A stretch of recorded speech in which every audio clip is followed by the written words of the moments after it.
Hi guys, welcome to the podcast. Before we start, we just want to introduce you to our sponsor. Our sponsor is the Twitter handle at Mugs NFL. They're a company that offer a range of custom items such as mugs, t-shirts, crewneck jumpers, and hoodies, all customized with your favorite sports player or your sports team. That can be any sport ranging from the NFL through to the NBA to UK sports. All you have to do for an extra 10% off your order is drop them a message on Twitter quoting our podcast, that is the Hardwood Hoops podcast, and they'll get 10% off your next order. Cheers and enjoy the show.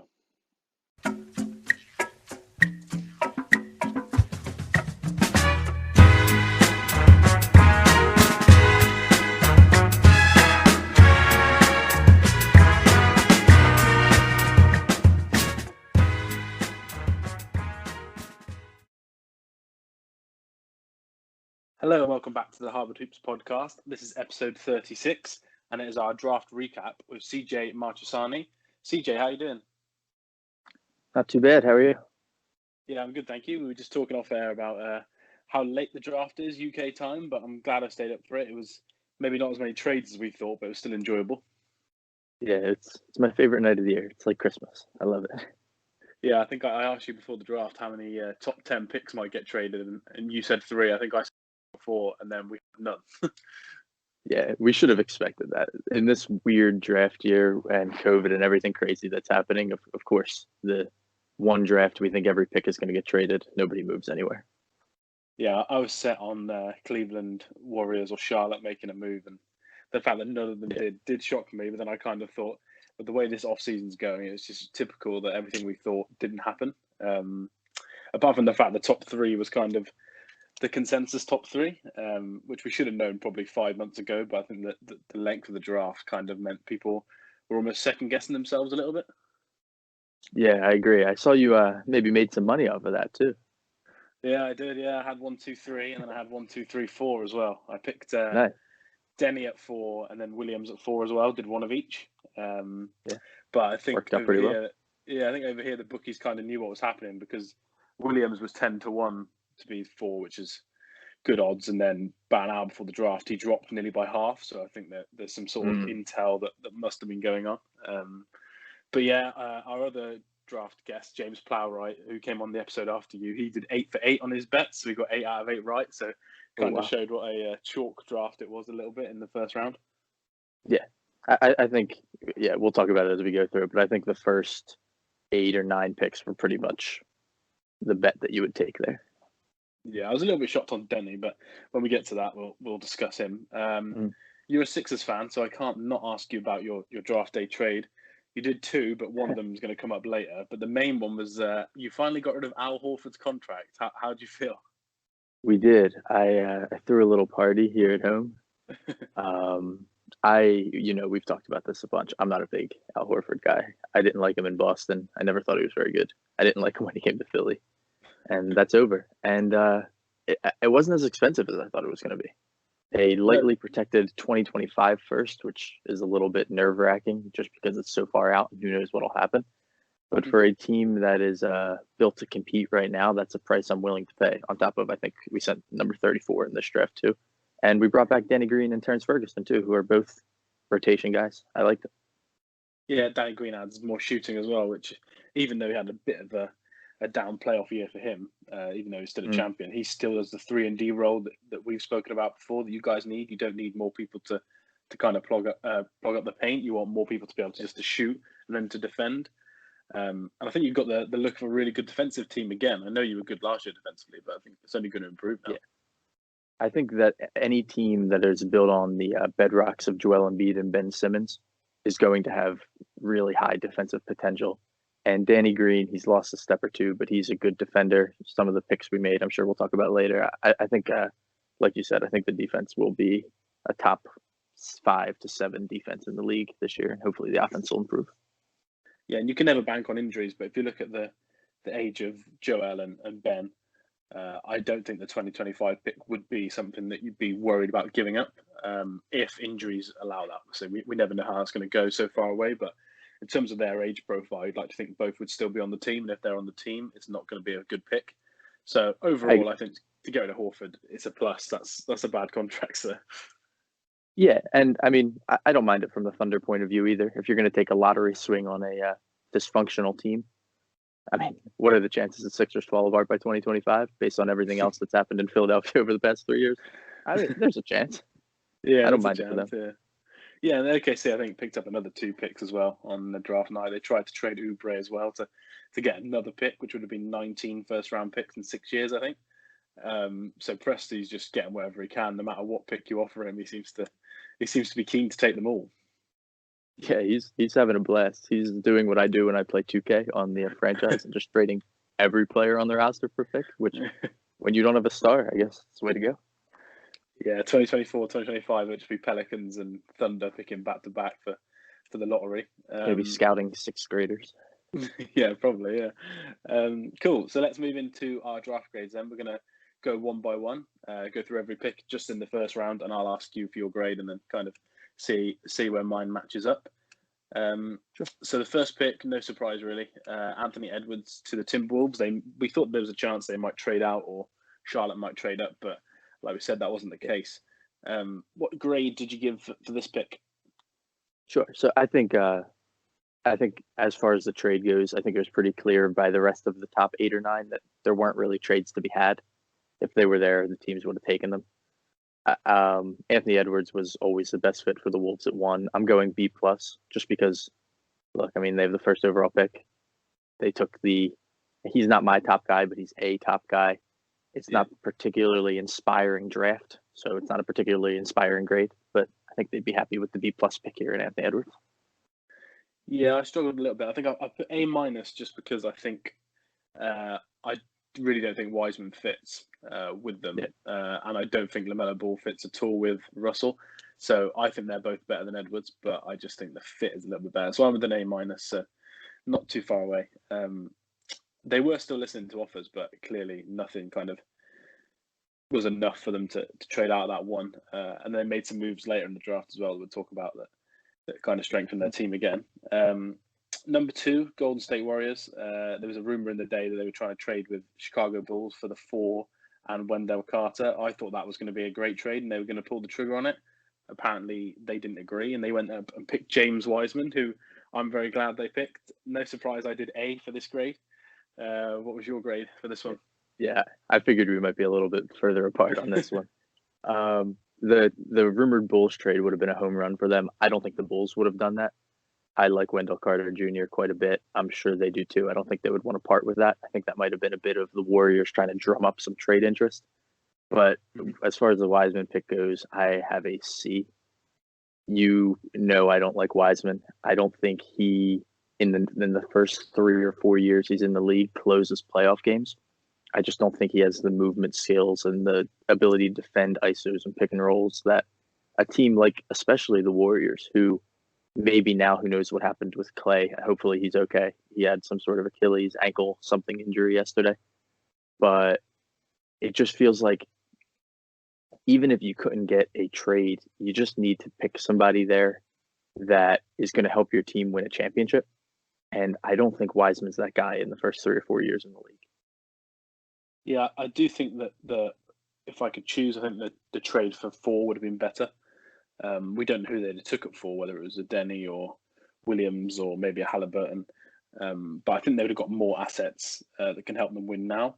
But like you said, I'm very high on Wiseman, so he gets a good grade for me. And I just don't think LaMelo fits the timeline, even though it can extend the dynasty. I just don't think if Clay is hurt, then they need more people to help them win now. And for me, I think LaMelo is a bit further away.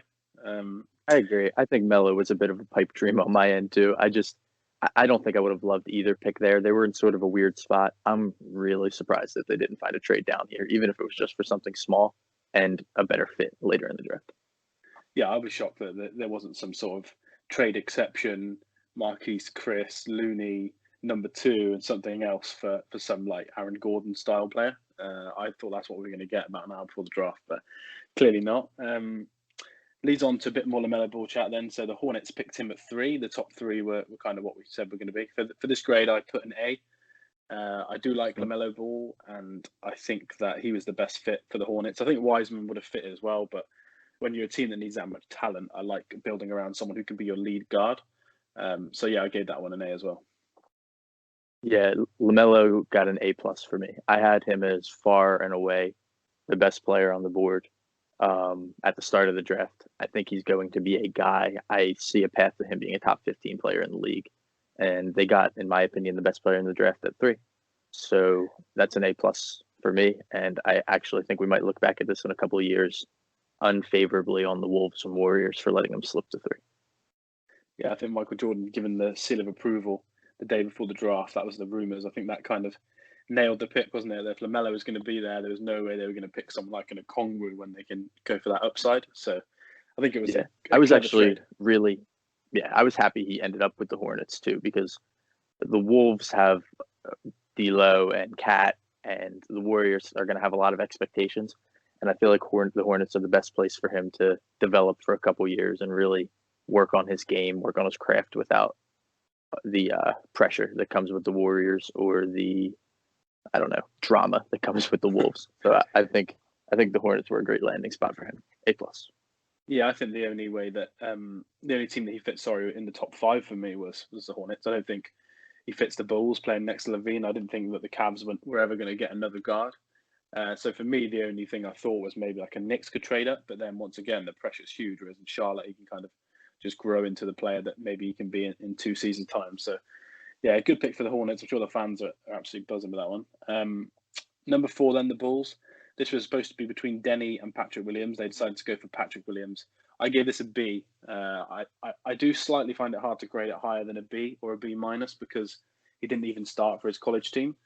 But I see the fit, and I really didn't think they should go another guard. I don't think you should put another guard next to Zach LaVine. So I like that Williams was the pick just for the fit. As long as he can turn himself into a 3 in the league, I don't think he fits playing next to either of their bigs as a 4. But that's my opinion. What grade did you give it? So I went A-, and I will explain myself. I think I might be the single highest person in the world on Patrick Williams. I've had him. I the last couple days of the draft, I finally just listened to my heart and bumped him up to 4 on my board. He's my favorite player in the draft to watch play. I am not worried about the not starting on the college team thing because I think out of all these freshmen that got picked in the first 15-ish spots, I think he was the best of them. I think he was really, really good for Florida State. He didn't start games, but he closed all of the games. He's big wing, got some self-creation potential. He's got a good handle. He can shoot vertical leap out of the building. He needs to work on his lateral agility. That's the big weakness right now. He needs to get better moving from side to side. But I think Pat Williams is just beginning to scratch the surface of his potential, and I think that this is a really good pick for the Bulls. Although it might not be great value, we were talking about this last time that 4 was a little bit of the fulcrum spot. We didn't really know where it could go from here. Yeah. But I love the player, and I actually love the player, and I think he's probably a 4, honestly. At least for the first year or 2 in the league, I don't think he has the lateral agility to guard threes. So it makes me question if they have long-term plans for Lauri Markkanen. Well, it may be no surprise then if they did offer the Warriors that trade with Carter, and maybe they see Markkanen as a stretch 5 and Williams as the 4.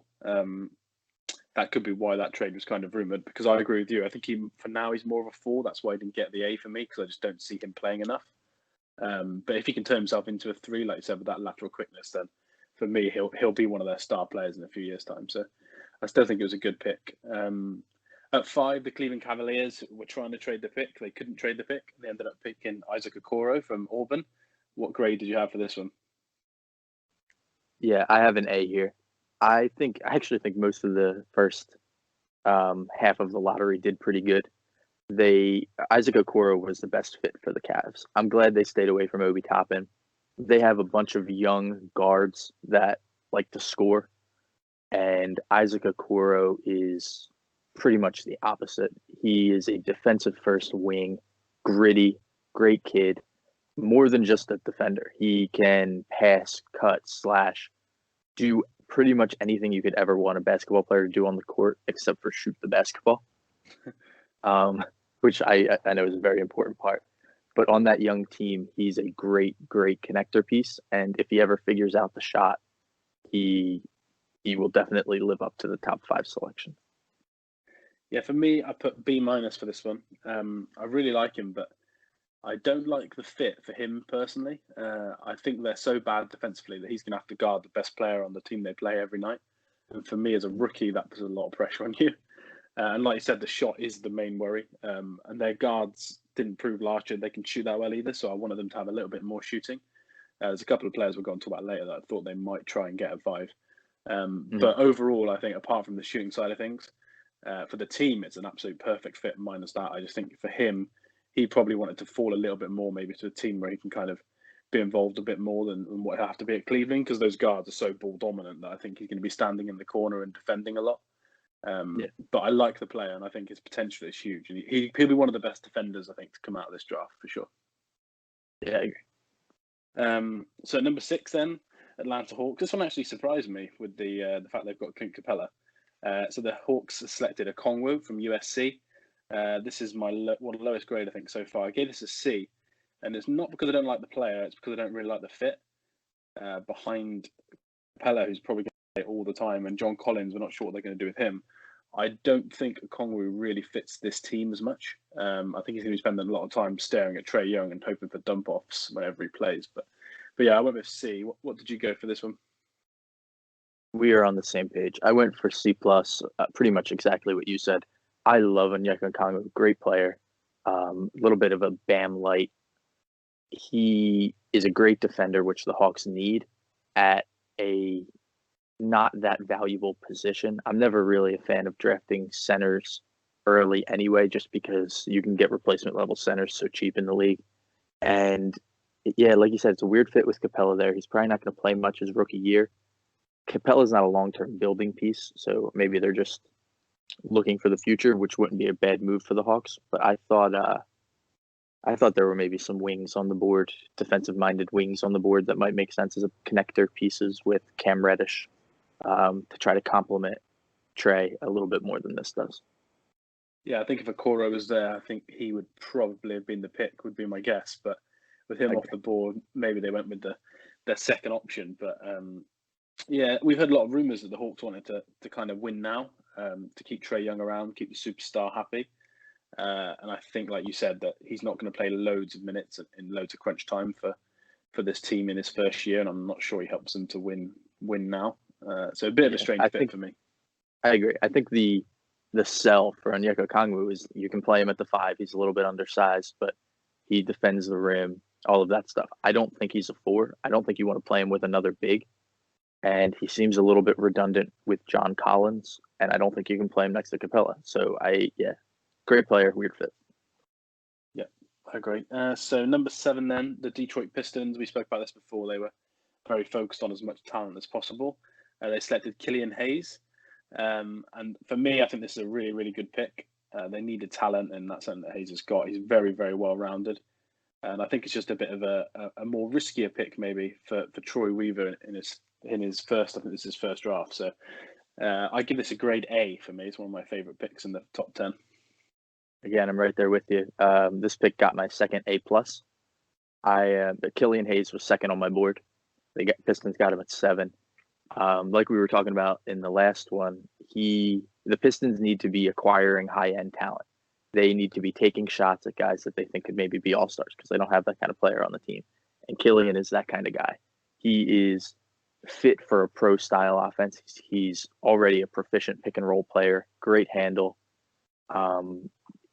solid on defense. He can shoot the ball. I don't think there is much worry about Killian Hayes. I think he's going to be a really good player. He's got to add a little bit of strength on ball. But I think they knocked it out of the park with this one as far as upside. And the guys that were left on the board are kind of connector pieces, and they don't have anything to connect yet. So I like the Killian Hayes swing. Yeah, I don't think I gave anyone an A+. I think I just didn't even register. So maybe Killian Hayes might be an A+ for me. But yeah, the next pick, number 8, this is not an A+ for me. The New York Knicks select Obi Toppin. Everyone says he's the best player in college basketball last year. But for me, it's another strange fit. He's a New York kid as well, so I understand the hometown sort of aspect of it. But he's going to play 4 for the Knicks, and he's going to play alongside Mitchell Robinson. And they both need people to space the floor for them, which the Knicks haven't got. and I just don't like that fit. So I gave it a C, and I understand his offensive potential is huge, but defensively he's very, very bad. And fit wise, I don't understand it. And when there's someone on the board like Halliburton, and you're a team that hasn't had a point guard in 20 years, I don't think you should be picking Obi Toppin. So I gave this a C, maybe a C minus. I might change it to a C minus. Okay, I was C plus for a lot of the same reasons you just said. I think from the Knicks' point of view, the Knicks need people that can score the ball. And I actually think on the offensive end, Obi Toppin's a pretty good fit next to RJ Barrett. I think they complement each other well, which got the plus for the C plus. But everything else, you don't love. They have 500,000 power forwards already. He can't guard anyone, which is not great for a big. He's awkward to fit next to Mitchell Robinson. New York kid. He seemed thrilled to go to New York, and I don't know how many people would be thrilled to be a Knick right now. So maybe that had something to do with it. But like you said, it's I watched the draft with my family, and every time the Knicks came on, I just kind of laughed and said, "Okay, the Knicks are going to do something weird," and the Knicks did something weird. So C plus.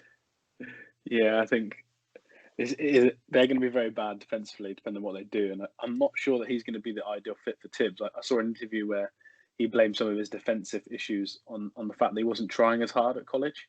But now he's in the NBA, he's going to try harder. And I think if you go to Tibbs and say, "Oh, I didn't try that hard on defense in college," he's going to not look at you very fondly. So I think that's a very strange fit. But he has awful balance. We talked about Pat Williams needing to improve his lateral athleticism. Pat Williams needs to upgrade that like a little bit. Obi Toppin needs to learn how to walk side to side. Like it's a whole different level of needing to fix lateral agility. He's not going to guard anyone. He's going to score. And I mean, the Knicks need someone to score. Maybe he'll have a little fun, throw some dunks down in the Garden. I don't think it's picked that is all that conducive to winning. Yeah, I watched the Ringer post-draft show, and Bill Simmons seems to think that someone's trading for Russell Westbrook, and I wonder if that's the Knicks and whether Mitchell Robinson goes the other way. That kind of frees up a bit of that inside scoring for Toppin, but we'll have to see. So pick number 9 then. This is one of my favourite picks in the top 10. The Wizards selected Denny Advia from Tel Aviv.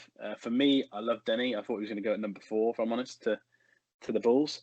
So I gave this a minus just because I really like the fit. I like the fact he's at 9, and they kind of took a swing, and they're a franchise that needs to take swings for me. Before they lose John Wall and Bradley Beal, they need to kind of go for it and see what they've got. So for me, I like Denny's fit.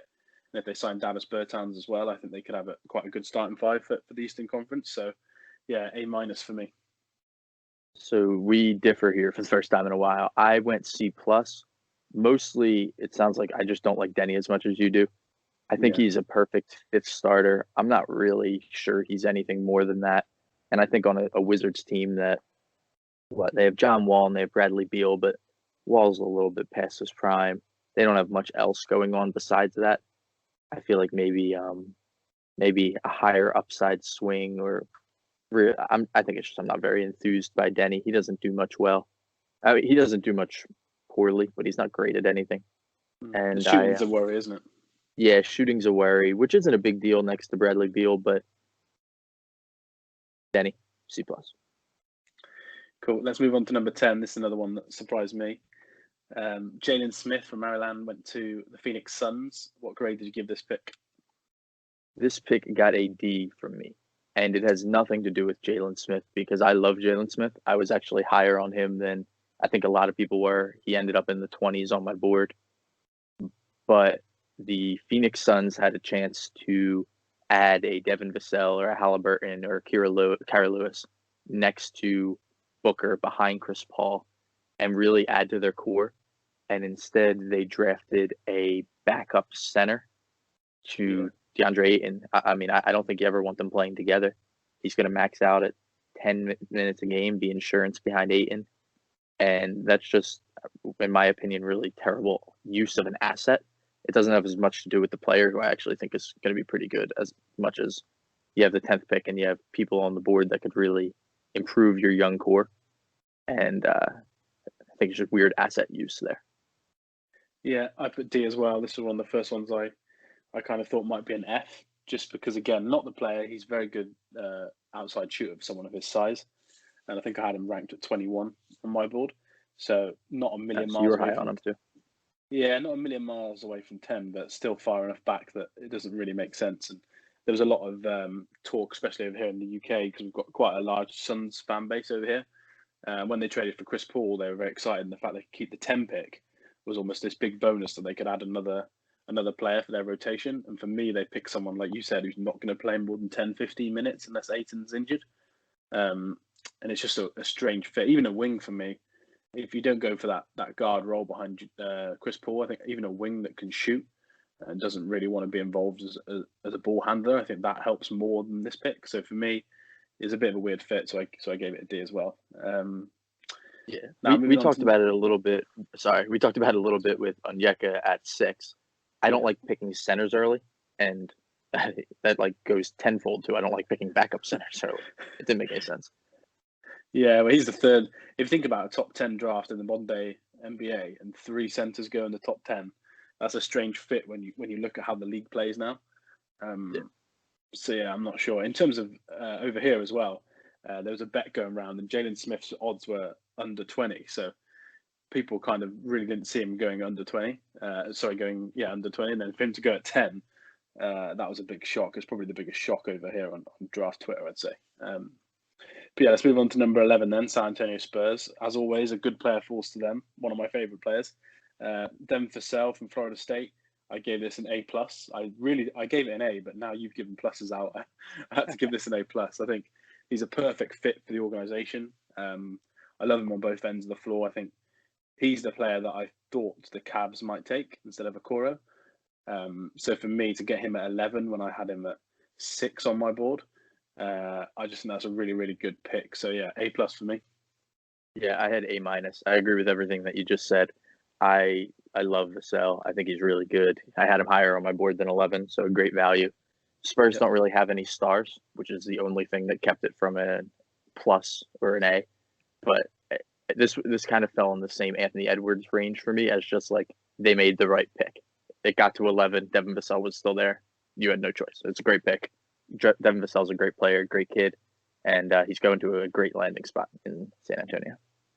Yeah, and I do think they would have been fielding a lot of trade offers as well with him on the board and Halliburton still on the board at that point. I think they did well to kind of stick to their guns and just take the best player available for them, probably best fit. So it's no surprise that the Spurs make good decisions.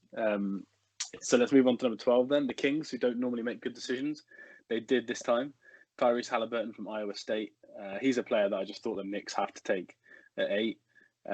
I love the pick. I love the player. I'd be tempted if I was Golden State to trade back in that trade. He would have been who I would have took at 4. So I'm really, really high on Halliburton. So I gave this an A, but I've moved up to an A+ again.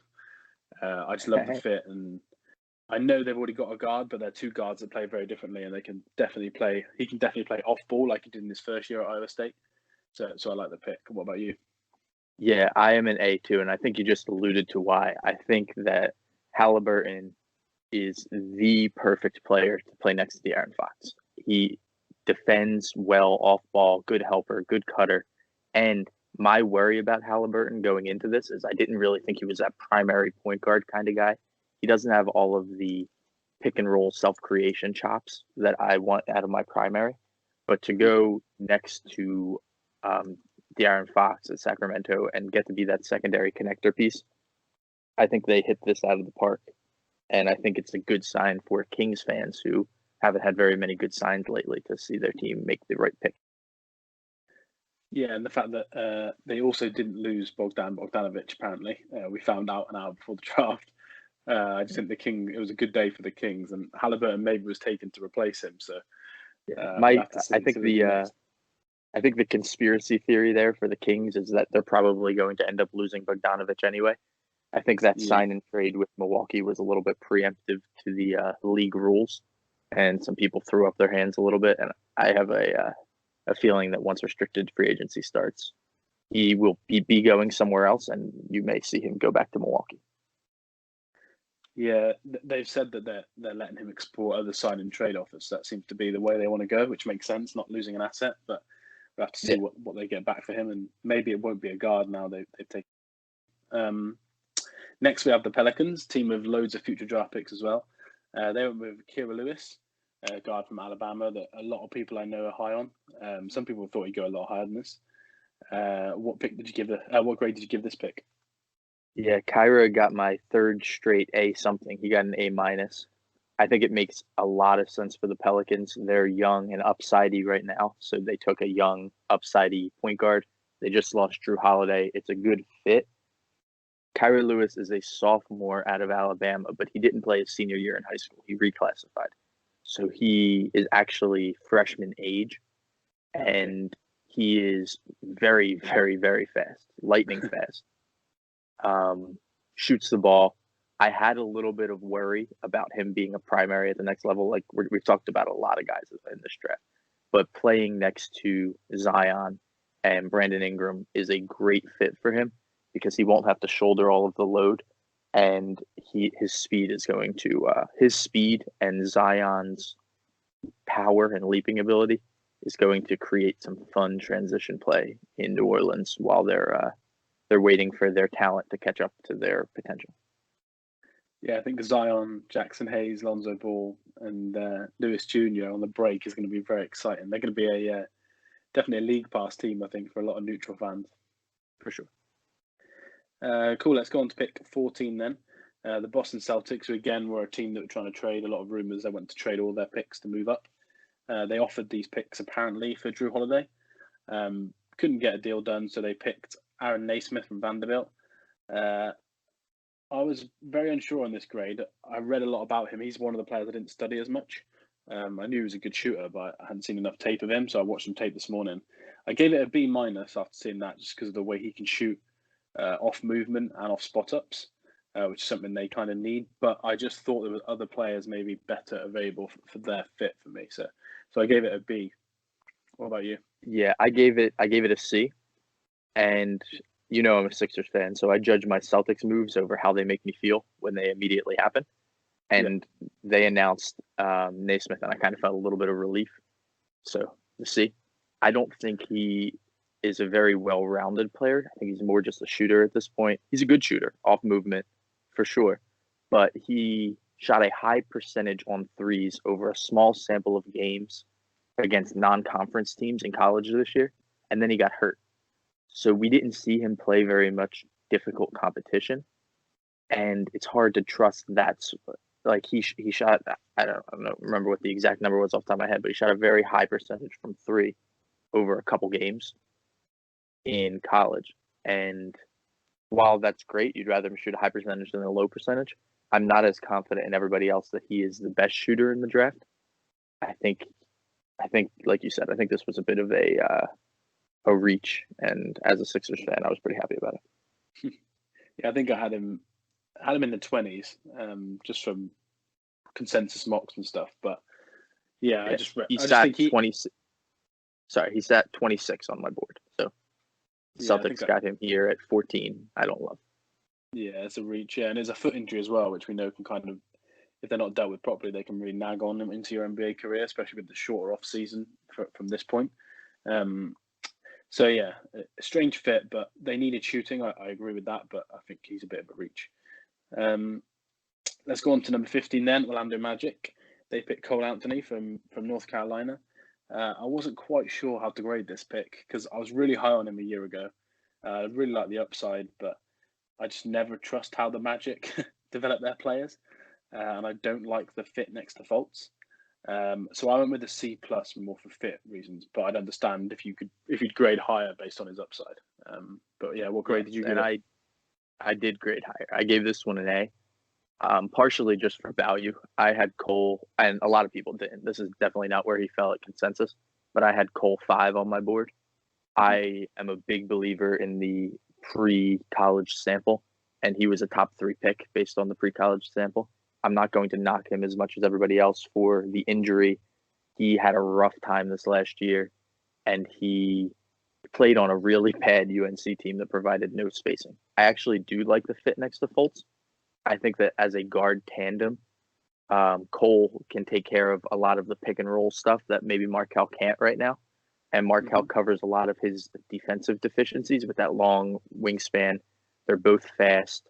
Cole can really score from all three levels, and I think having a ball handler like Markel next to him is actually going to help him. And Cole can space the floor a little bit too, so he's not going to be a liability next to Markel. So I happen to both like the fit and the player here, which is why he gets the A. Do you think he'll start straight away? Maybe not necessarily first game, but in the first couple of months of the season, you think he'll be their starting lead guard or secondary guard? Yes, I do. I think he'll start quickly. I think that there's a possibility, which is I think the fear for a lot of people, why they had Cole falling this far. I think it's possible that at the end of the day, he's maybe better as a super sixth man, and he's not actually a starter. But I'm not going to pigeonhole him into that yet. And I think a starting backcourt of Markel and Cole is one of the higher upside backcourts out of that mosh posh at the bottom of the East. Yeah, and I think they have a good chance of getting another good pick for next year's draft as well, where they can add that next level of talent to try and help the team. Because Jonathan Isaac's going to miss the whole season, I think. Yes, he is, and we've made it this far without mentioning next year, which I think is the reason we didn't see a lot of trades. I think people looking at the top of the draft anyway. I think people looking to trade at the top probably were asking for 2021 picks, and teams were smartly saying no because 2021 is loaded. I've been watching 2021 almost as much as 2020 this is the last couple months because it's just so much more fun. And there are, I don't know, there's probably 8 guys I would have taken in the top 2 in this draft. So I think that was a reason why we didn't see very much trading. Yeah, I think I got 7 guys that would probably go number 1. 5 to 7. I'm very high on Wiseman, who I had at number 1, as you know, but I could reasonably pick 7 people to go at 1 in this draft. That's how good next year's draft. And I think that's the reason why a team like the Warriors have got 2 first-round picks next year. Didn't want to trade and kind of lose that asset. So, yeah. Cool. Let's go on to the next pick then. Detroit Pistons at number 16. They picked Isaiah Stewart, center from Washington. We have another center going in the top 16. I give this a D. I just think the Pistons need talent, and they need talent in important positions. And I don't think next to Blake Griffin, this is going to be the most exciting or impactful pick they could make. He's very much a traditional big man. He's very good at post scoring, and he doesn't have great size either for the position he plays in. But he's very much an inside scorer, and I don't think he does a lot else very good. So for me, I gave this a D. What about you? I'm going to agree, and I'm going to take it all the way. I think it was the least impactful, worst upside decision they could have possibly made. I have him as just a flat F. I had. Let me pull this up. I was going to say, where did you have him on your board? I had Isaiah Stewart ranked 56 on my board. They took him 16. He is a hustle guy for sure. He can rebound. He can hustle. He's a back to the basket big. That is not that he's undersized. He's not even that good of a post scorer. I think people really buy into the work ethic, which is great. I mean, you want guys that work hard in your locker room, but he's not really, all the stuff he's good at is not stuff that you place a premium on in the NBA. And they used the 16th pick in the draft on him with a ton of higher upside players on the board and honestly better backup centers. I think that Isaiah Stewart is somebody that might be out of the league in 5 years. And I think that this was about as bad of a value pick as they could have made here. Yeah, I don't want to be harsh to any Pistons fans because there's a lot of them in the UK, but it's a slight Pistons pick at the moment. They're not very good at identifying talent. Aside from Christian Wood. I was talking to somebody last night, and the Pistons literally had my favorite pick of the first 16 in Killian Hayes, and then my least favorite pick of the first 16 in Isaiah Stewart. So they are, I guess if you could have told me at the end of the day they would walk out of the draft with Killian Hayes and Isaiah Stewart before I knew they traded for 16, I'd be pretty happy with it, but I would have thought that they got Isaiah Stewart at the end of the second round. So it's whatever. I thought it was a really, really bad pick, but Killian hopefully will make fans still appreciate this draft. Yeah, I saw someone from the UK I was speaking to last night, and he had Killian Hayes at 3, I think, on his board, 3 or 4. But he had Stewart at 59, and he just said the fact that you end up getting a player way better value in the first 10 picks, and then at 16 you go and pick someone I had at 59. Arguably, should have got a two-way contract.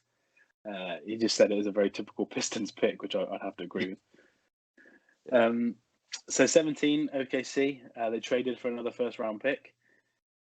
This is the opposite to the last pick. This is pure upside. They selected, I always kill his name, so apologies to anyone who likes him. Alexei Pokasevsky, I'll go with, from Olympiakos. What grade did you give this? Because I know that you were very high on him. I was, and this is the perfect fit. I gave this pick an A+. I'm going to preface this. I have no clue if this kid's going to work out. We talked about this on the last show that we did together. He is all upside. He plays two guard. He's 7 foot tall. He throws funky passes, runs the floor, defends the rim, can handle, can move. And he did it all in the B Greek division. I think he's going to need an outlier level of muscle gain to make an impact in the league. But that being said, the Thunder are here at 17. They have 500,000 picks over the next 5 years, and they're not planning on competing in the next 2 or 3. And they took a massive swing for the fences, and I couldn't have scripted a better fit, both for the team, who this really fits their vision of swinging for stars, and for the player, because he's going to a great development program and a team that's going to be able to get him minutes to start to grow right away while they're not focused on winning. And I think that this was the best player fit in the draft. Yeah, I gave this an A as well. I love Kristaps Porzingis. Obviously, I'm a Mavs fan. And he's like a Porzingis light, I'm going to say, but almost better passer and better dribbler at a worse level, because he does, like you say, play in the B League. But the rumors were that OKC were always going to take him. They traded back in at 17, just in front of Dallas, which doesn't surprise me. I think they'd have been a team that might want to take a swing here as well, just to pick him up. And rumors were that he also stopped working out after his OKC workout, almost to try and deter people from drafting him. So it seems like this was the plan all along. And like you said, I think it's a perfect fit. And him and Shea could be quite fun together in a few years if he turns out into the player that maybe he could be. But you never know. He could also be out of the league in 2 years. He's that much of a polarizing player. But for sure, there's a decent fun. Yeah, there's a decent chance he gets out on the floor and isn't able to put on that outlier mass gain, and he just gets absolutely abused Dragon Bender style for 2 years, and we never talk about him again. But if you're the Thunder, I mean, that's fine. If there's a 25% chance or 20% chance of this guy turning into what you think he can, what are they going to do with a helpful connector wing right now on a team that has no chance of competing? They're swinging for the fences. It's a great move. I do wonder what position he'll play as he goes on. I do too. I don't know, because I don't know how much he's going to grow, but in terms of weight gain, it will take a few seasons to do it properly. Yeah. And I do wonder if he'll just say he even doesn't play this year, if next season he's some sort of crazy 7'2" guard, because he does play like a point guard in a non-point guard body. So I wonder if he'll be like a 2 or a 3, but just a huge 2 or a 3. That would be a blast. If they unlock Poku as a 2, I will league pass the Thunder for sure. I think most likely he's going to fall into that 3, 4. I've been trying to go this entire time without saying Giannis, because I can't compare this kid to Giannis. But the weight gain that you're hoping he has kind of follows Giannis's path, where he came into the league really skinny and now he's all bulked up. And I think that the ideal position for him is kind of that position that Giannis started out in the league in, where they kind of tried to make him a wing and then realized that he had to have the ball in his hand because he couldn't really shoot. I think that 3-4 that they started Giannis in is actually perfect for Poku, because it keeps him close. One of his best skills is his rim protection. And I think that if you pull him all the way out to 2, you kind of dilute a little bit of what he's good at. But if you can keep him down in the 4 range, where he can still impact the rim on rotations, I think that'd be perfect. Yeah, I agree. And I have a friend who put £100, which is probably about $130 ish, on Poku to go in the top 20. So he was very happy to see Poku get traded back in for by the Thunder. So next we have my team at 18. I'm going to be biased on this pick. I'll be honest, I wanted them to take Bay, I think. who went one pick later. But I've been watching Josh Green tape all day. So the Mavs picked Josh Green from Arizona. He's an Australian kid. I gave this an A, but like I said, I'm very biased. We don't need offense because had the best rated offense in the league, well, in history last year. And he can actually spot up shoot as well. But for me, it's more about the defense and athleticism side of things and the fact he can guard probably 2 through 4. So yeah, I like the pick for us for the fit. What grade did you give this pick? I gave it a B plus, so I don't think you're too far off in your homer ways. I like Josh Green, perfect fit next to Luka.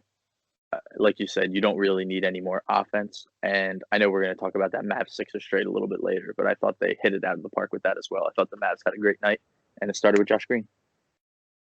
Yeah, Rick Carlisle's super high on him, and Rick Carlisle's a very, very good defensive coach who does good schemes on offense. And for Rick to be so high on someone straight after the draft, he's normally a little bit more coy. He wasn't when we drafted Luka, obviously, but he was very, very, very complimentary of him last night. So I think it's a player they've been targeting for a while, and maybe it just wasn't leaked to the media. There was a lot of Bane and Sadiq Bey and Tyrese Maxey rumours. But yeah, managed to get Josh Green and kind of keep it quiet. So most Mavs fans were happy with that. Arizona, oh yeah, go for it. Sorry, Arizona was a weird place to scout this year. Their system isn't really conducive to getting a great look at guys in NBA ready, in an NBA ready environment. So I think that the Arizona guys, Green, Mannion, and Najee, are a bit more unknown than people give them credit for. And I think that Josh Green has other levels besides just that 3-and-D that you saw at Arizona that he will be able to unlock in Dallas.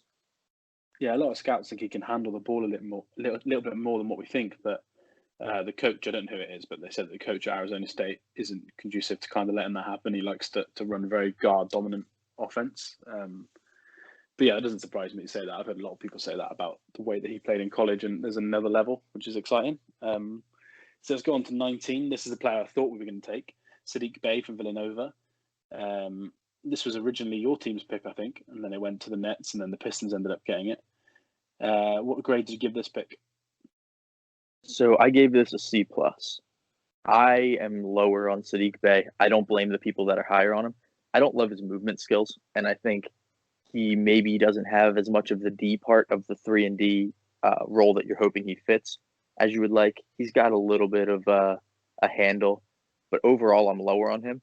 But I think the bigger picture thing here for the Pistons is they traded Luke Kennard for this pick. And Yeah, I like Luke Kennard.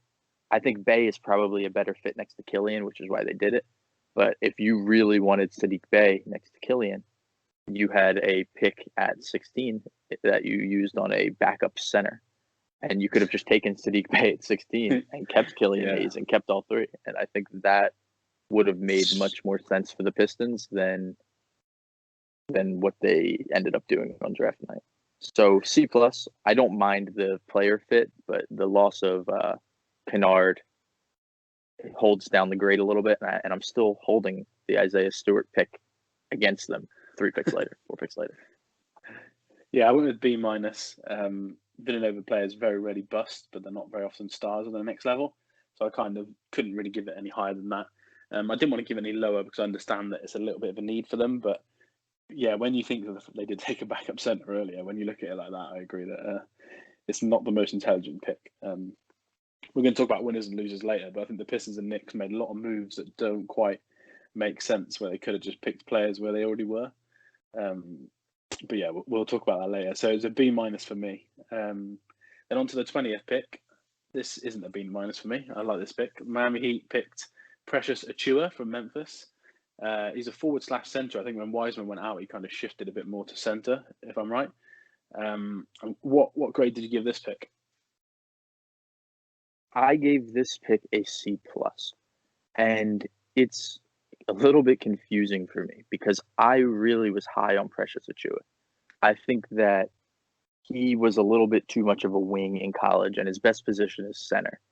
And I think he's uber athletic, and I think if you surround him at center, I think he's going to be a really good player in the draft. The reason why this is confusing to me is that the Heat already have Bam Adebayo, and I don't think that they can play next to each other. And so I'm a little bit disappointed for Precious because I think this is going to stunt his growth a bit, and I don't understand it for the Heat because essentially we've talked about asset use all the time. If we're going to accept that Precious and Bam can't play together, which we haven't seen them try yet, I'm sure they'll try it, but at first, honestly, a pretty deep look at it, it doesn't really seem to fit on the court. So then they use the 20th pick again on a backup center and an insurance policy.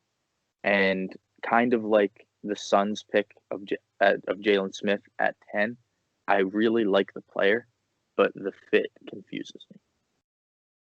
Yeah, I was a little bit higher, so I went B minus. I like the fit in terms of the culture and the motor and the way he plays. I do think there's a similar defensive style to how Bam plays on that end. Mhm.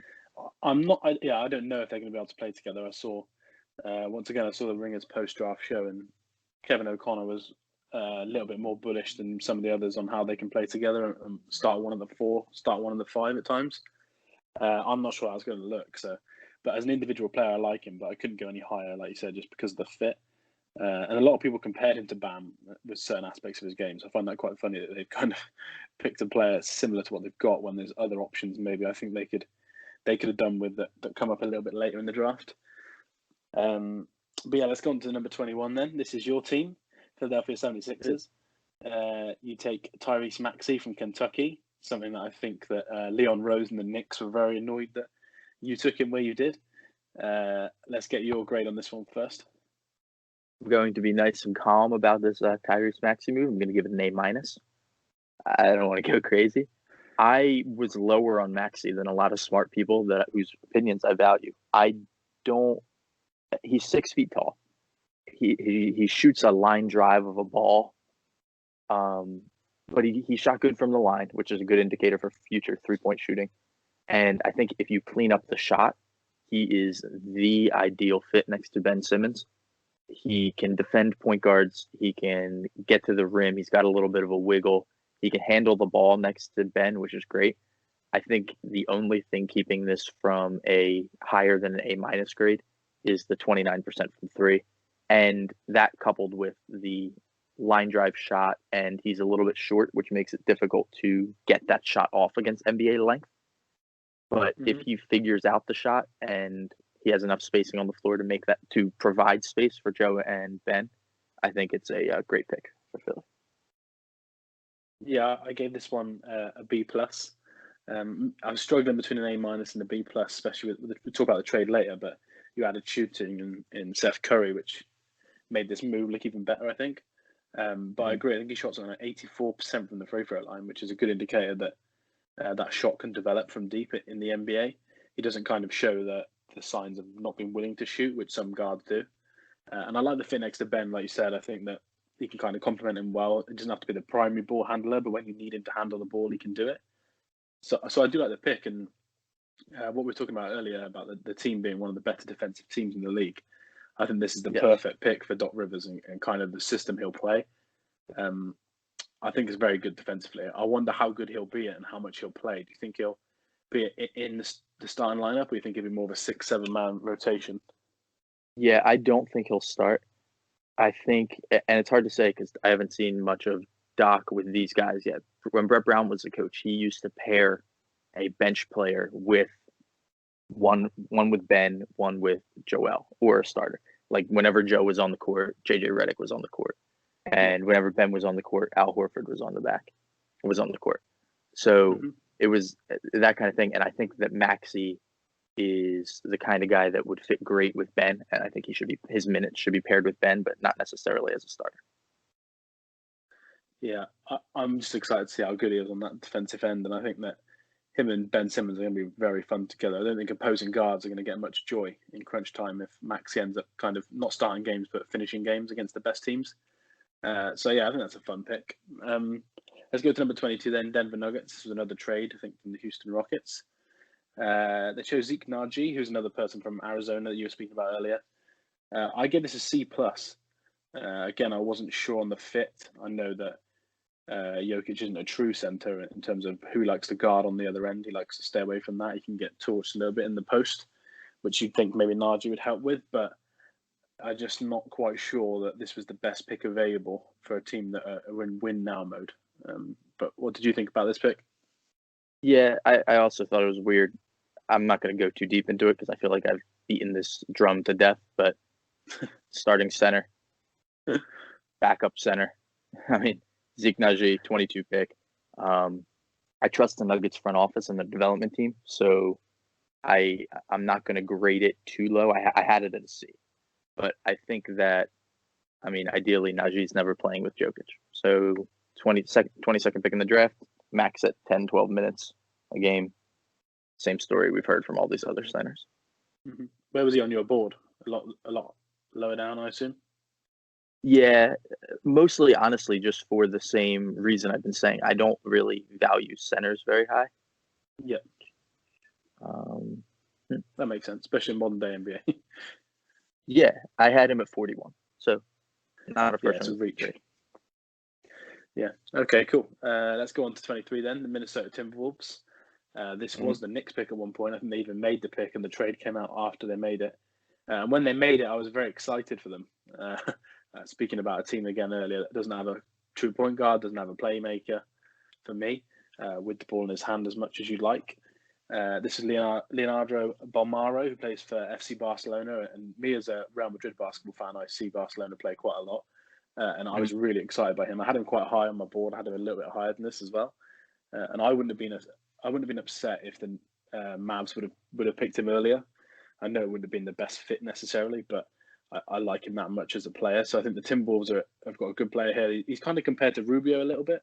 I know they just got Rubio back as well, but for me, I think he's a good player next to the players they've already got, and he can develop into almost the leader when Rubio moves on, and whenever that will be, 1 year or 2 years. So I gave this a B plus just because I'm quite high on him. But what about you? I had it a B minus. It sounds like you've seen more of him than I have. I have only, I think, seen 2 of that of his ACV games, Yeah, and I don't know. I think he's a weird player. I don't think he's going to come over right away. I worry about him having the strength to get to the rim, and I think he has good defensive instincts, which is very nice. But I'm not sure he has the physicality to be a plus on defense. I don't think he'll be a minus, but I think he's just average on defense.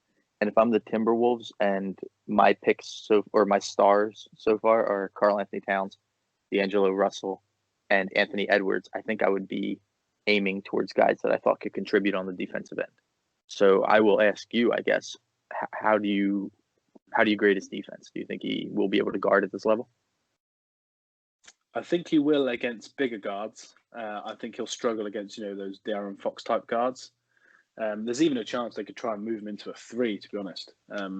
Almost like Luka does at time in his first year. Luka will guard 3s just because of his size, and he doesn't have to then guard those quick point guards. And I think Bolmaro kind of fits that mold as well. He is very similar to how Ricky Rubio plays. If you imagine how Ricky Rubio defends, again, he's not a minus, but if you've got a Fox, he's going to get blown past every time. But if he's marking a bigger guard, even someone like a Luka, he'll be strong enough and big enough with his length to hold them off, or you won't get beat for speed. But also, he hasn't got that sort of burst and that athleticism that if someone has got a quick step or they're a little bit more of a jumper, I think that's when he might struggle.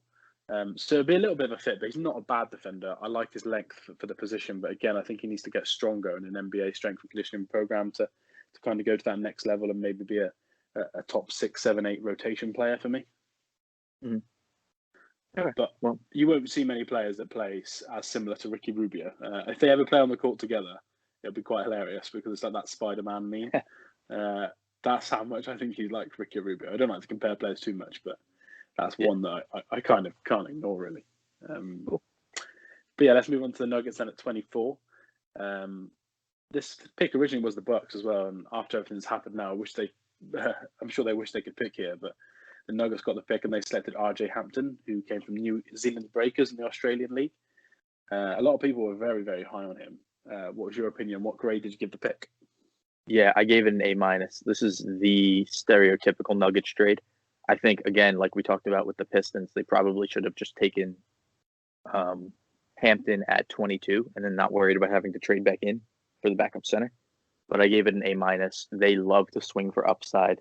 They have a great developmental system, and I can't think of a better place for Hampton to fall than Denver. And he's there with Michael Porter Jr. and Jamal Murray and a bunch of other just budding superstars. And I don't know if he has quite that upside, but if there's anybody that can bring it out of him, it's Denver.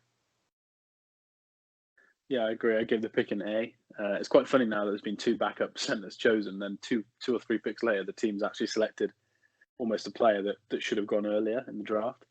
But yeah, I like RJ Hampton's upside a lot. I think he's one of the most athletic players in the draft.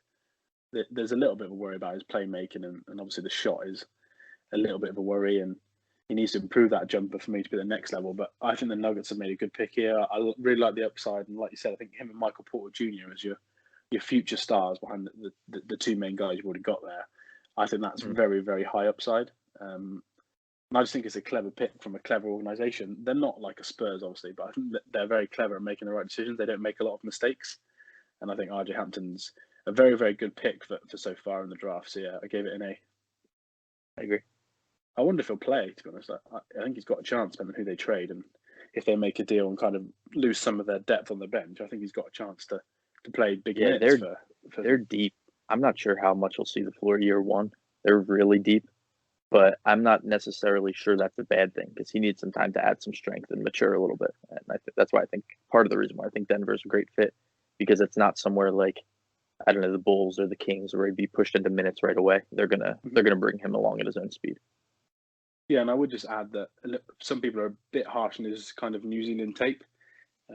They compare him to LaMelo Ball a lot, but the difference, I think, 1-2 games, and he was kind of a key member of that team. They were very young as well, whereas the Breakers are a team that were trying to actually win something, and he didn't get the same minutes. He didn't touch the ball as much as you'd like, but that's because he was playing with older players, better players, and I think 3 of his teammates were in their version of the All-Star game. So it's a very different situation. I liked his NBL tape. I like RJ Hampton. I just don't think he's pro ready.